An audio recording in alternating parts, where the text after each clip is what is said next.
হে আল্লাহ, একমাত্র আপনার কাছেই আমি আমার নিজের দুর্বলতার কথা জানাচ্ছি এবং একমাত্র আপনার কাছেই আমি আমার অভাবের কথা জানাচ্ছি এবং মানুষের নিকট আমার অসম্মানের কথা একমাত্র আপনাকেই বলছি।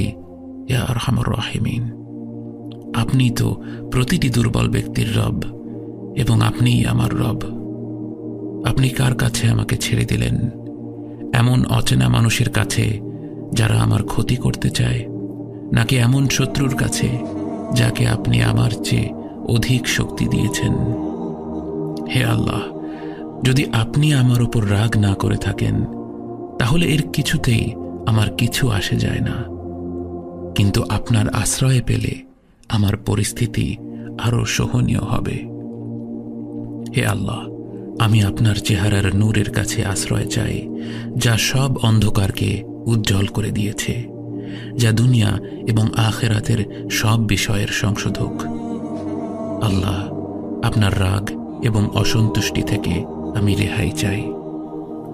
আল্লাহ, এই সব কাজই শুধু আপনাকে খুশি করার জন্য করা এবং আপনি ছাড়া কোনো শক্তি নেই, কোনো ক্ষমতা নেই।